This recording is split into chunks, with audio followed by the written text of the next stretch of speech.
everybody. Welcome to another episode of Podcast on Fifth Ave. We're all feeling a little bit down and depressed because this week the Penguins were eliminated from the postseason in the first round once again in Game 7 by the New York Rangers. And this series really did have it all, including a blown 3-1 lead, blown 2-0 game leads.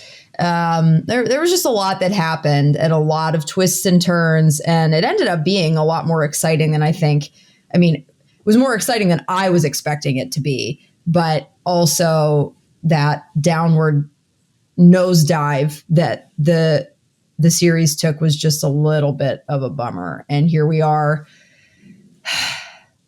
out of the playoffs once again. So I feel like there were quite a few things that happened that allowed for, I wouldn't even call it a collapse. I feel like there were just some unlucky things, some stupid decisions, some, I don't even know. Let's just get into it. So looking at this series as a whole, how do we feel the team performed? Because obviously, they were in it until the very end. The game went to overtime, Game 7. So it's not like they didn't put up a fight. Taylor, what are your thoughts on the team that showed up in this series? I think it was a whole lot better than we expected, given the regular season series between these teams. In those 4 games in the regular season, they only scored 4 goals on Igor Shesterkin, and 3 of those were in the power play. Brian Boyle was the only guy able to score a regular season goal against this team in the regular season. So, given the way and that wasn't that long ago. Most of those meetings were, within the last month of the season. So, given that, the way they showed up against, this Rangers team and what they chased Shesterkin twice, it really was a much closer series than I think people anticipated. And I think it comes down to a lot of things. There are a lot of little mistakes that would have them unable to execute. But I think if they had Tristan Jarry healthy for this playoff series, they get out of it. Louis Domingue, he was great in the beginning, and they had some, Game 2, when they lost, that wasn't really on him. It was more the defense in front of him. But towards the end, he did very much start to look like a number 3 goaltender. I'm not going to rip on Louis Domingue. There's a reason he's a number 3 goaltender, for the same reason that if injuries force Brian Boyle into a top 6 role, I'm not going to criticize Brian Boyle. There's a reason that's not his job, but Louis Domingue, he did what he could, but he is, just because he's in a number 1 spot is not going to make him suddenly a number 1 goaltender. If they had Tristan Jarry, I think they make it out of that series. Yeah, that's totally fair. So looking at those last couple games, because they were up 3-1, Jenna, what are some of the things that stood out to you as potential turning points as to how they lost that 3-1 lead in the series? I think both in games 5 and 6, just letting the Rangers back into it, taking your foot off the gas a little bit, because I think people want to look at things in Game 7, and Game 7's anything can happen. Anything is on the table. And as we saw, that was exactly the case. So you kind of have to, I don't want to say you can win, because obviously you win or lose a series. If a series goes to 7, it's won or lost in 7. No doubt about that. But I think the way in which they allowed the Rangers to get back into the game, Game 6 to me sticks out in particular. And I know everyone's harping on it. Evan Rodriguez's penalty. You can't take those types of penalties and give the Rangers any chance of momentum, because in both of those games, and they both felt so similar, the way the Penguins jumped out to those 2-goal leads, and everybody always says the 2-0 or the 2-goal lead is the dangerous lead in hockey. You jump out to a lead, you maintain that, but you also know you're going to get a pushback from the Rangers. So you have to do everything you can, control what you can control in things like not retaliating. And yes, and when we heard Evan Rodriguez talk at Lockout Cleanout earlier this week, he said, talking about things that have gone called and uncalled, but there you just can't, at the end of the day, that can't be what gives them any life. You can't give them any life in order for them to be able to get back into it. And unfortunately, that is a moment to me that sticks out. And yeah, it's not just won or lost in a moment, but that is one that kind of sticks out to me, is like, you had a chance to continue dominating the way you'd been dominating this team, and you let them back in a little bit, and they started to generate momentum, and look what happens. Absolutely. And I think that we even saw that happen again with the Marcus Pettersson helmet incident. It just seemed like, and we've talked a bit before about officiating in the NHL, inconsistency, poor calls, poor non-calls. I think honestly, in all of professional sports, officiating is just kind of getting worse and worse and worse. And it is what it is.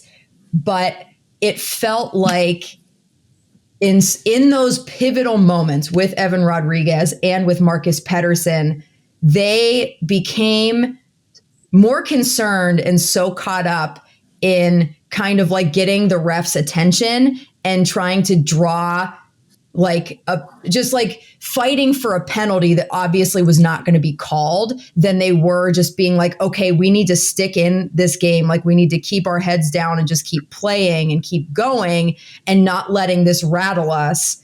And they ended up just letting it rattle them. And that's not the only reason that they lost, because yes, Louis Domingue was in and he is a third string goalie. And there were other injuries like Sid getting hurt and knocked out of the series for a game and a half. Like those all contributed, but there was a certain distraction amongst some of the guys with in terms of calls and non-calls that I also think definitely kind of allowed the Rangers to just take advantage. Obviously, they scored on that power play, and then they scored after the helmet incident. So it's just one of those things that you were focusing on the wrong stuff, and it cost you a little bit. I want to kind of get into the helmet thing. So, full story. So it was, before the tying goal by the Rangers in Game 7, Pettersson, Lafreniere go behind the net.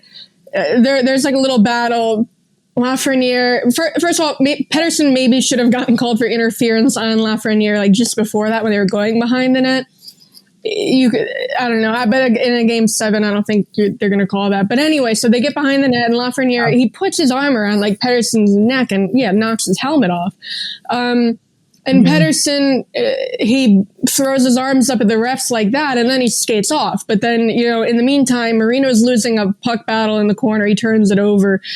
And Pettersson's helmet falling off, that didn't mean that Marino had to turn the puck over. Like, that wasn't everything. But, but it was just kind of like everything like kind of went into chaos from there.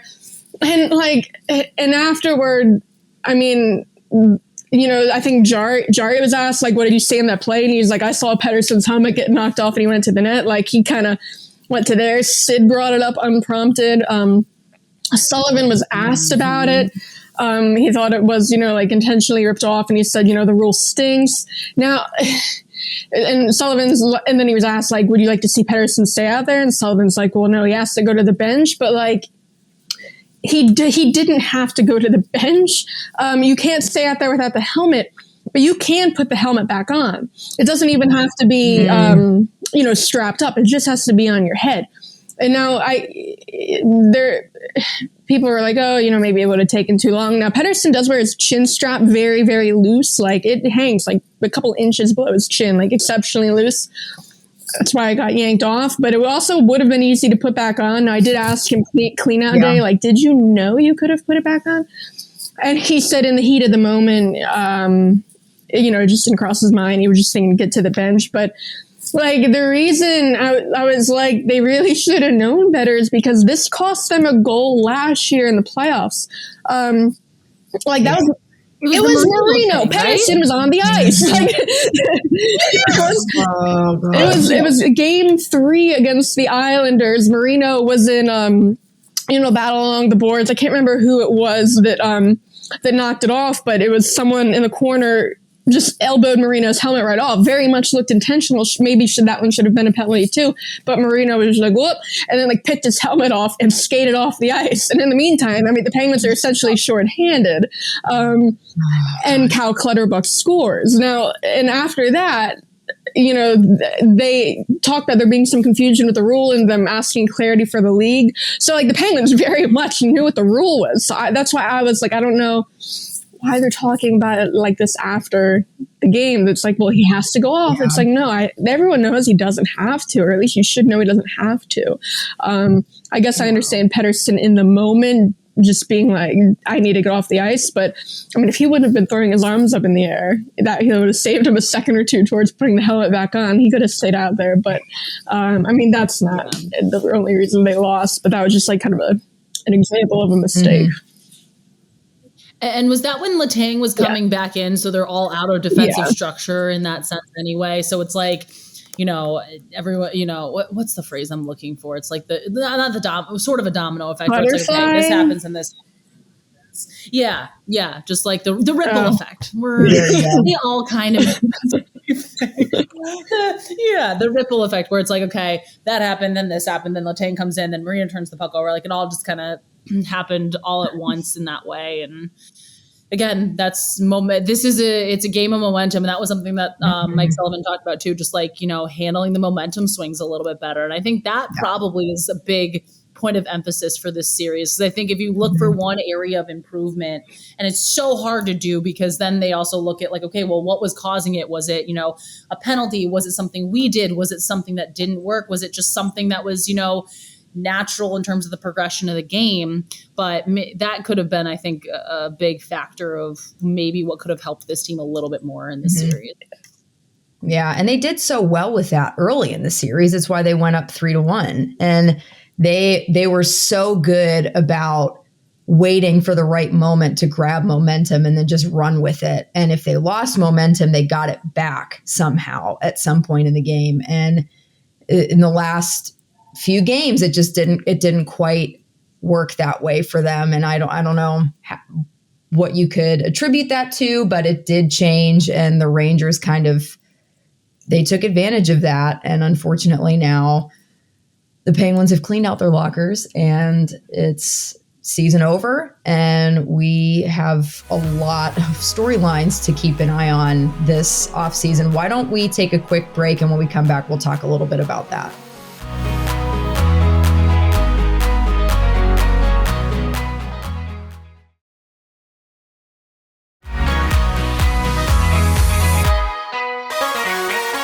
We are back. As they always do, the Penguins had their yearly locker clean out, and along with that, they did media availability this week. Both of you were present, whether virtually or in person, correct? Yeah, I was in COVID protocol, so I didn't make it to game 6 or 7 in person either, but out of protocol now, I was there virtually for clean out day. I was able to ask questions, so... Taylor was a full participant. Yeah, not there, but there, not there, but there. Very thankful to Penguins PR that they gave us the virtual option because of the number of people in protocol right now. But yeah, kind of needed that. But a lot, I know that obviously I was not there, but a lot of the discussion, especially with Sid and Gino and Letang, focused on where are Malkin and Letang going to be next year? Are they going to be here? Have they started talking about contract extensions? Have they talked about re-signing, money, all of those things? Because that's kind of a huge focal point. Those three, Sid and Gino and Letang, have been the cornerstones of this franchise for the better part of the last 16 years. So the fact that it's looking rather likely that we watched the final game of the three of them playing together. It's something that people really are going to start digging in and looking for answers on. So, Jenna, in all of the talks and the questions and responses that those three gave yesterday, what was the general vibe that you got? What do you think they're feeling, and what do you think might happen moving forward? That's a very loaded question. And I mean that in the best way, just because there is a lot of uncertainty. And that is kind of the big thing. What is going to be next? I mean, the thing that you gathered a lot from all three, and obviously Sid is locked in here. His contract's here for 3 more years. But Letang and Malkin, now both unrestricted free agents, and their futures are in question. And you could see the emotion a little bit. I think that was really, especially from Malkin, that was kind of one of the things. Like, he came into the room and Dan Potash is in the back, and I know everybody saw the tweets about it. He's like Potash, I love you, like grinning, so happy, and like on his way in and on his way out. But they kind of all said the same thing. They want to stay here in Pittsburgh. This has been their home. This has been everything for them. I think something that really intrigued me too was Kris Letang talking about, he doesn't know how this is going to go because he's never been through this in this way. He's like, I've always signed extensions. But you could kind of sense that they, both want to be here, but they do understand it's a business. And that was kind of, the talk, a lot of it. And Malkin saying, I want to be here. I want to retire a Penguin, but I get it. If management comes in and says, we want new blood and there isn't a place for you, he's like, that'll be fine. I'll go somewhere else. So it seems like they're both kind of, with whatever's going to happen, they all seem at peace with it, which sometimes I know people will want to read into that and say, well, it means they're going, it means they're not. But I think that there are going to be discussions, and I think that Sid's opinion is going to be very, very heavily weighed in all of this decision, because these are his guys. And he even said yesterday, or when we talked yesterday or 2 days ago, by the time this comes out, he said, management doesn't really have to ask me because they know what I'm going to say. That was basically the gist of what it was. But there is a reality, you're right, that we saw the time that these three will play together here in Pittsburgh. And I mean, it will feel like an end of an era because they've been here for the better part of 16 years, the three of them. They've been the core of this team. Yeah. And there's a certain level of nostalgia that is associated with that, but it is also kind of like objectively looking at what does this team need, and do we meet that need by keeping Letang and Malkin on this roster? Taylor, what's your overall take on that? Is it going to be in the best interest of the team to keep both of those guys if they can financially manage it, or should they look elsewhere to kind of get new, fresh blood in the organization? Yeah, I mean, the sentimental value is nice, but I also think that it is also, if they want to stay in like win now mode or extend this window, I think this is the best option they have.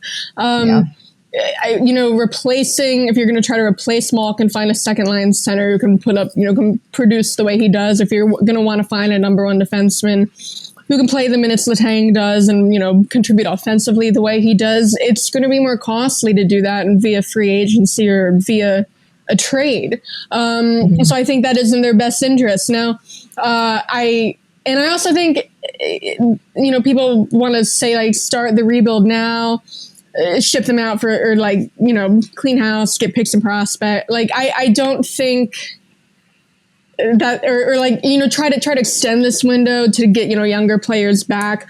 I think if you do that, you try to replace them via free agency, you're not going to get players who are going to be as good. You're going to be like another team that's maybe on the edge of making the playoffs. You're going to be a mediocre team. I think the best option to do, extend this window with this core as long as you can, and then when they're done, you're going to be a basement team and fighting for the number one overall draft pick. I think that's the best option. I don't think it's you try to ship them out and try to do like a retool. I think you got to go like all in or nothing. Otherwise, it's being stuck in like mediocrity for for a long time isn't, I think, a good idea. And I think there's ways that they still could keep these guys, even keep Rust, and still be a good team. There's ways to move out salary. Kapanen, I think in no way Kapanen comes back. He's a restricted free agent. Either don't qualify him, let him walk, or trade his rights. You can move, one of like Marino, Pettersson. They make a lot of money. I think Matheson would be hard to move. There's Zucker, if you can find a way to move Zucker. assuming he's not, or, maybe he spends all of next season on LTIR and you have that room. That's, the way things go with him. Either way, there's ways to free up money and to keep the core intact and, keep Rust. You don't have to let him walk. There's ways to make it happen. And I think that's the best thing they can do. Yeah. And the thing too is they talked about kind of their time frames of everything, because they were all asked, how much longer do you see yourself playing? And Malkin said, that 3 to 4-ish year mark. Letang's remark in classic Kris Letang fashion, smile. He's like, oh yeah, 4 to 5 years, easy, which after the career year he had this year makes a whole lot of sense. You can definitely see that.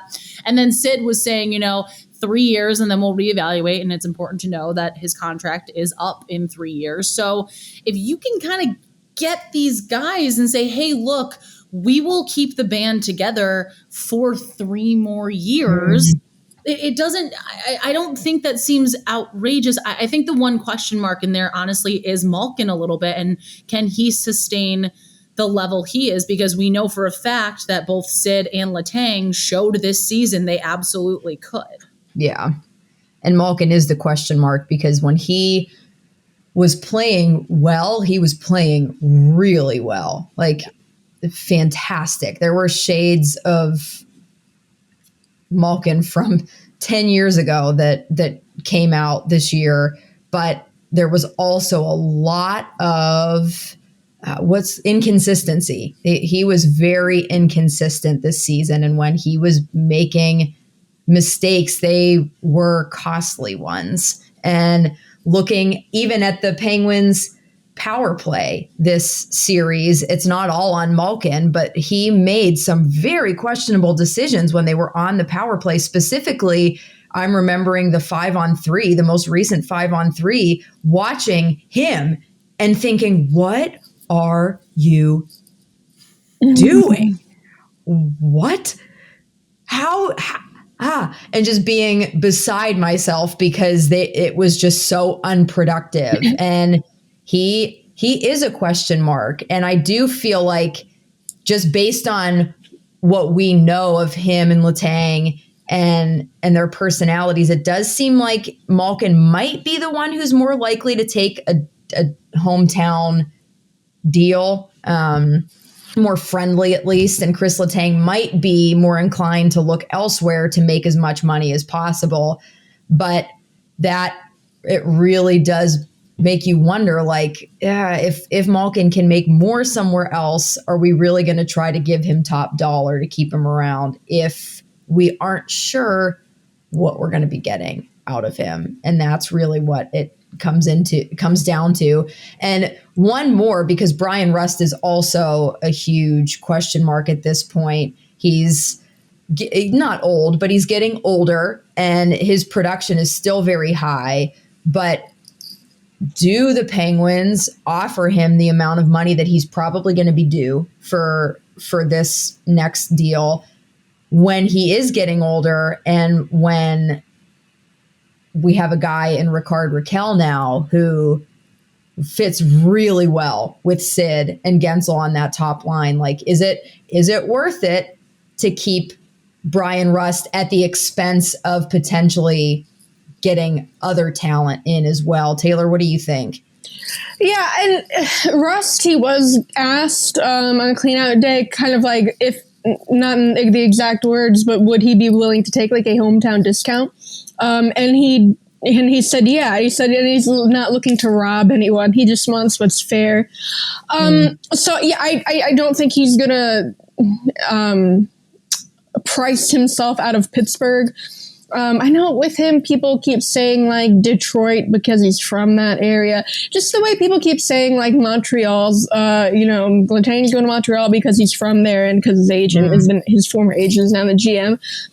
Not every player wants to go play for their hometown team. I mean, some players in the past have talked about how they actually don't like that, and how, if they've gone through it, there can be distractions with family and friends. They want to have tickets and maybe more pressure from the local media just because you are the hometown boy. I think especially in the case of French Canadian players playing for Montreal, the Montreal media can be maybe harder on those kinds of guys. So it's not like Letang's from Montreal, he's going to want to go play for Montreal at some point. Not necessarily, just like, Detroit might not be the most appealing place for Brian Rust. I mean, Brian Rust, he has a life here, he has a house, his family lives here, and, they have a good setup. So in that way, they might be willing to take more of a hometown discount to stay here. And I don't think there's ways to keep all three of these guys if they ship out, some of the highly played players elsewhere. Yeah. And so it's not a foregone conclusion that they're going to lose one or multiple of these guys. Yeah. And with what you were saying too, with what Brian Rust said, he just wants a fair and like reasonable deal. I think that's what a lot of these guys want. It's like, show us that little bit of respect. Show us you respect us with the numbers you're giving us. We aren't asking for the world, the moon, and the stars, but we want to feel like you value us and you see potential in us as players. I think that for them is going to be more than anything with this offseason is, does this front office show these guys, we value you, we think you're important to what we have going on here, and we want you to be able to feel like you should stay with us. And a lot of these things they're all saying like, I just want what I'm, I don't know, it's a business, I don't know what's going to happen, I want what's fair. People are reading that like, oh, they're thinking about leaving. Like, it's a lot of the things Ovechkin was saying when he was in the situation with the Caps, where Ovechkin went into an off season without a contract last year. And he was saying a lot of these things. And of course he resigned. Of course, Ovechkin's not going to go anywhere else. So I feel like you can't read into these comments and say like, well, Letang's definitely thinking about going to Montreal. It's just, they're not, the way, they have to handle these questions, they're not going to give away too much in these interviews or say like, I'm definitely staying here, because then all their bargaining power is like gone, Right. Yeah. They do have to keep it diplomatic, especially because obviously everybody reads so much into literally everything. So they have to keep it as straight down the middle as they can while expressing interest in what they want, which is to stay here. And if the Penguins brass can find a way to keep those guys, I do think that would be the right decision for sure for the team and for all of them. There was plenty of other stuff from locker cleanout day. Let's take a quick break and we'll be back with that in just a minute.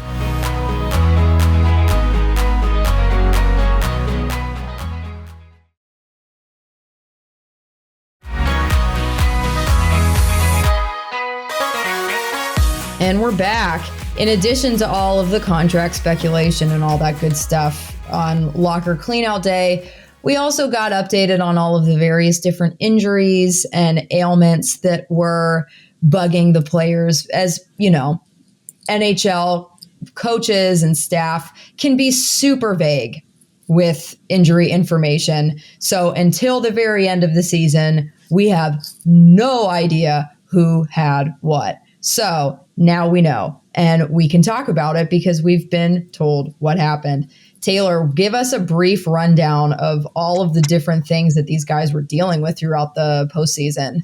Yeah. So first, Casey DeSmith, he talked. He obviously had surgery. It was like by 2 weeks ago by now. It was his right groin, the semi-core muscle surgery. That's a sports hernia. It was his right groin that he injured. He said he had actually been playing hurt, like those had been bothering him for the last month and a half. Yeah. Which is crazy. And then he said, it wasn't like it wasn't like a collision or anything like that, or that finally, was, like the end of it. It was just that, the fatigue of playing, into 2 overtimes. He said he just like made a move, and he said he felt his whole like hip and groin go at once. And he said he knew right then he was done. So that's why he pulled himself out. But yeah, for the last like month and a half of the season, he was playing with that, which is crazy. And he did so, he had the surgery last year, but it was on his left groin. So this is his right groin. So it's not anything that I don't know if it's connected because, sometimes doesn't I don't know, the body overcompensates on one side. So I don't know if that's the thing, but he did say that, given he didn't have any issues with his left groin this year after the surgery. So he's encouraged about the right groin healing the same way and not having any problems next year. Now he's an unrestricted free agent. He might not ever be back here anyway. And then Jason Zucker, poor Jason Zucker. I feel like anytime he's talked lately, it's just let's talk about your injuries, because that's all it is. He did not want to get into specifics, but it did sound like it's related to his previous injury. He also had core muscle surgery earlier in the year. It sounded like that. He did confirm. I can't remember if we talked about this, but at least home games during this series, he was sitting up on a bar stool next to the bench in the tunnel. So he was not sitting on the bench between shifts. There is a bar stool in the tunnel next to the bench, and he was sitting on that, or sometimes squatting in front of it. And you're looking at it. It's sorry, Gary, something's going on here. It's not that he just wants to be tall. It's definitely and he did confirm that was related to managing his injury. I did ask, is surgery a possibility this summer? He said they're still trying to figure that out with the doctors. I did think it was fun. He has at least a good sense of humor about it, kind of like Bo Bennett did. But he said the team doctors and the medical staff and the trainers, you should see they have a whiteboard with an algorithm that they need to figure out what they need to do just to keep him on the ice during the season. Poor guy. So surgery might be a possibility for him. And then the other one we got an update on, Brian Dumoulin, who, he was hurt in game 1. He said he had a grade 3 tear of his MCL. So that's a complete tear. And it happened it was on the disallowed goal at the end of regulation in game 1. He crashed into the net, and you can see the overhead angle. His knee goes right into the post and it does hyperextend. And he said he didn't feel the pain at the time, but he took another shift in that third period. And he said you feel that, the unsteadiness. He said it felt like his shin was slipping out. Oh my God. Right. That was the moment. I'm thank you so much for telling us. I don't need that. I don't need to know that. Yeah. And he said, the knee felt unsteady and felt like his shin was slipping out of his knee. So, kind of gross. He was very casual about it. He's like, I don't know if you've ever torn your MCL. All of us clear athletes. No plans. No. But it's Brian Dumoulin. I've had a MCL partial tear, and I can tell you for a fact my shin. No, I did not feel my shin slip. Yeah, but that makes me feel so gross. He finished that game. He said he went back, after it felt like a little unsteady. He went back, after regulation. He put a brace on his knee, and he played. It was 22 more shifts through those next 3 overtimes. And I was looking at the shift chart from that game. Some of them were a little shorter, but nothing looked abnormal from the shift chart. He was out there. He said some of them he was definitely a little questionable on. Given that his shit was slipping out, but just crazy stuff. It's a grade 3 MCL tear. That's all we heard about. Obviously, Brian Boyle, he had surgery already. He didn't talk. He had knee surgery. He hurt his knee hitting Jacob Trouba. It looked like his leg maybe bent a little funny on that.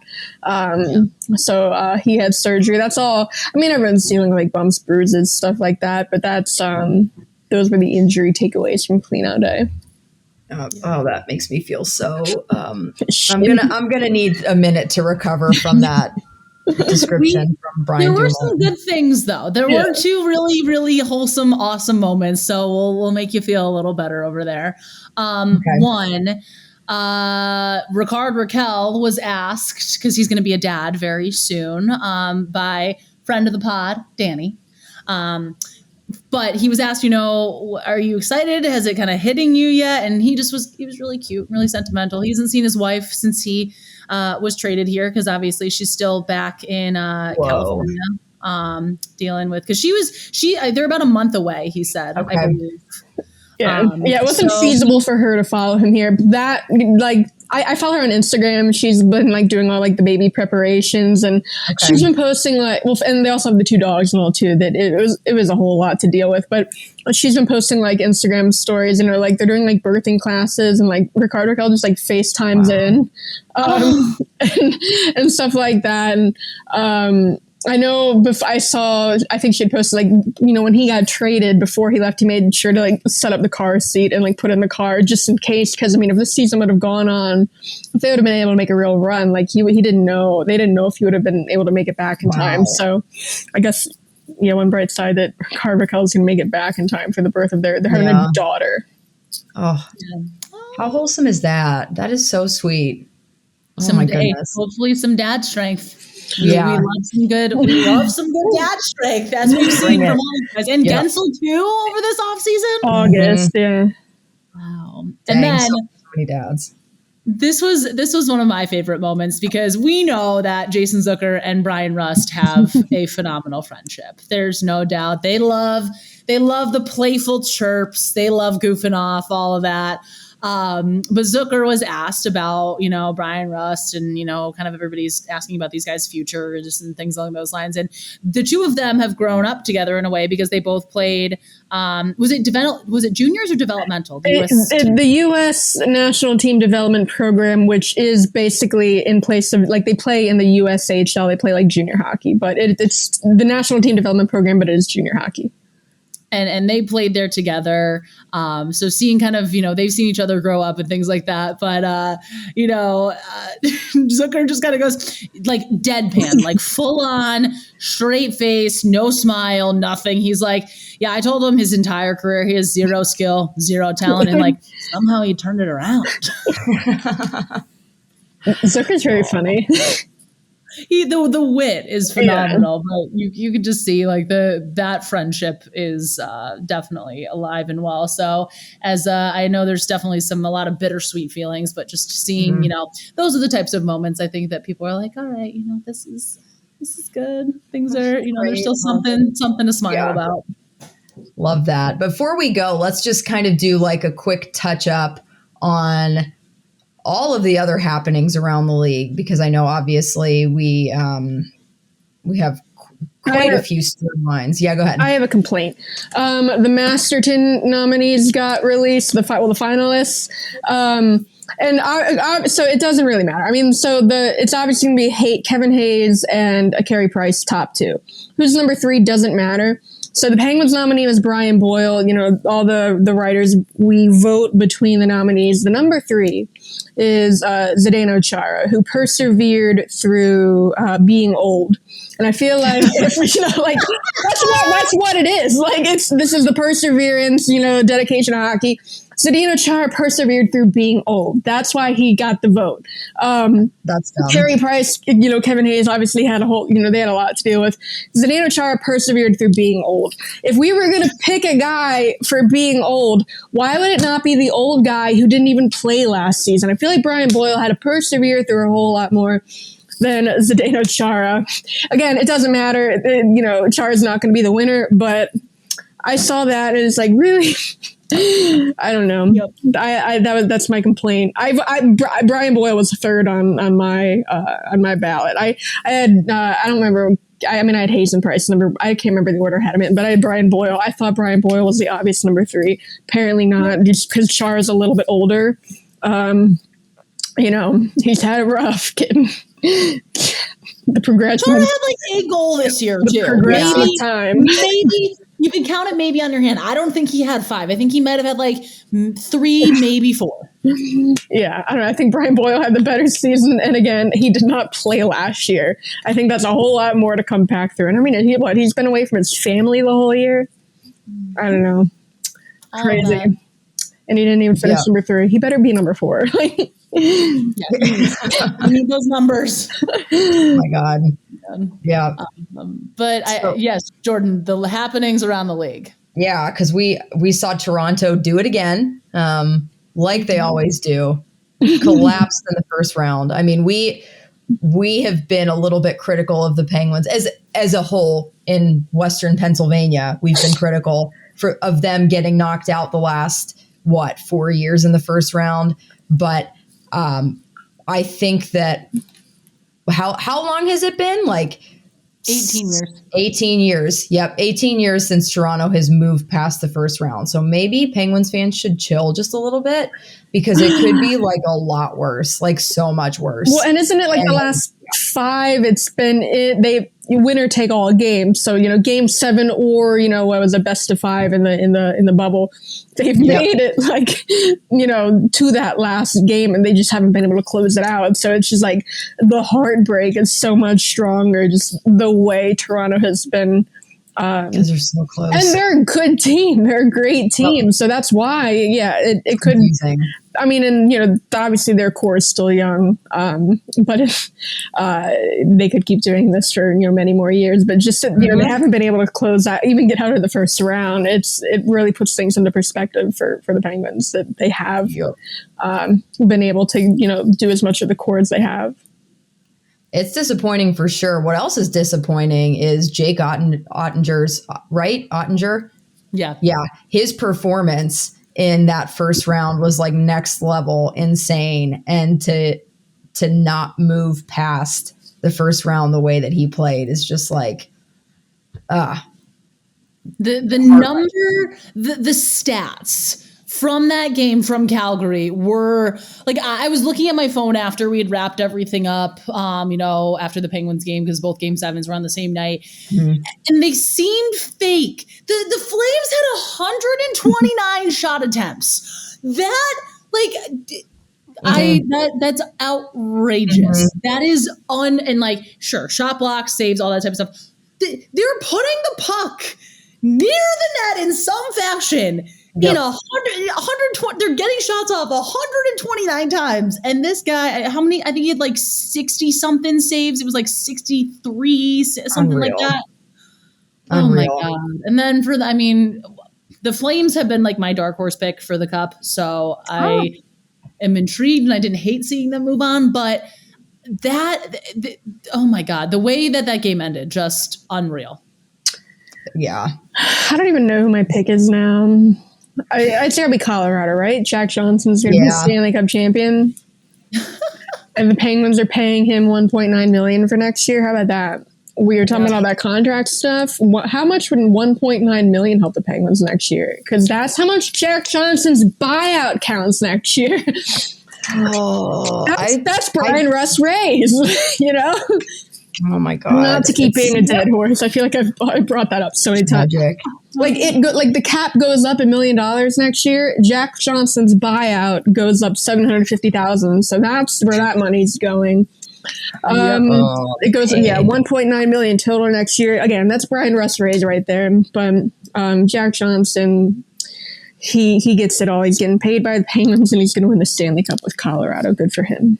Good guy, but yeah, for sure. Not ideal for the Penguins at all. Yeah, but I think, I feel like I could see it being Colorado. I could also see it being Carolina. I feel like Carolina is just playing with a certain level of swagger and grittiness that they're going to be really tough to beat in 7. But we'll see. We'll see what happens, because regardless, there's no emotional investment anymore because the Penguins are out. So whatever happens, as long as it's not Tampa, I feel like I'm. I do like that we get the Battle of Florida and the Battle of Alberta, which is Canada's Florida. Yes. That's so perfect. Yep. Right? Such a perfect way. Alberta is like their Florida or like their South, or maybe like their Texas parts of it. I don't know. Either way, it's going to be very fun to see those rivalries renewed. I love it. Yeah, love it so much. Well, everybody, thank you so much, as always, for listening and tuning in. If you're not already subscribed, whether it's on our YouTube channel or on whatever platform you listen to podcasts, make sure you do that, because we drop new episodes every Thursday, and we will be keeping an close watch on all of the off-season happenings. So if you want any updated information, news, opinions, we'll be here for you throughout all of it. We will see you next week.